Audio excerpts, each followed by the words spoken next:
ನಮಸ್ತೆ ಎಲ್ಲರಿಗೂ. ಇವತ್ತು ನಾನು ಕುಂದಾಪುರ ಶೈಲಿಯ ಹಲಸಿನ ಹಣ್ಣಿನ ಗಟ್ಟಿ ಹೇಗೆ ಮಾಡೋದಂತ ತೋರಿಸಿಕೊಡ್ತಿದ್ದೀನಿ. ಇದಕ್ಕೆ ನಾನು 2 ಗ್ಲಾಸ್ ನೆನೆಸಿದ ಅಕ್ಕಿ ತಗೊಂಡಿದ್ದೀನಿ, ಹಾಗೆ 2ರಷ್ಟು ಹಲಸಿನ ಹಣ್ಣಿನ ಸೊಳೆ ತಗೊಂಡಿದ್ದೀನಿ, ಹಾಗೆ ಬೆಲ್ಲ ತಗೊಂಡಿದ್ದೀನಿ, ಹಾಗೆ ಚಿಟಿಕೆ ಉಪ್ಪು, ಏಲಕ್ಕಿ, ಅರಿಶಿಣ, ಇಷ್ಟು ಐಟಮ್ಸ್ ಬೇಕು ಅಷ್ಟೇ.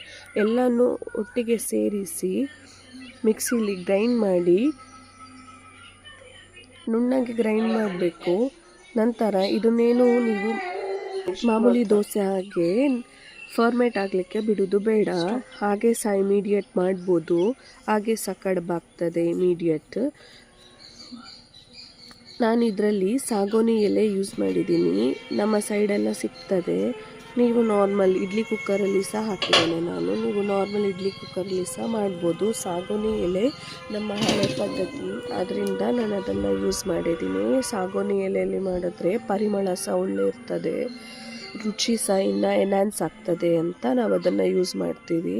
ಅದರೊಟ್ಟಿಗೆ ತುಪ್ಪದೊಟ್ಟಿಗೆ ಸಹ ಒಳ್ಳೆ ಇರ್ತದೆ ಹಲಸಿನ ಗಟ್ಟಿ, ಹಾಗೆ ಕೋಳಿ ಸಾರೊಟ್ಟಿಗೆ ಸಹ ಒಳ್ಳೆ ಇರ್ತದೆ. ನಮ್ಮ ಸೈಡು ನಾವು ಹೆಚ್ಚಾಗಿ ಕೋಳಿ ಸಾರೊಟ್ಟಿಗೆ ತಿಂತೀವಿ.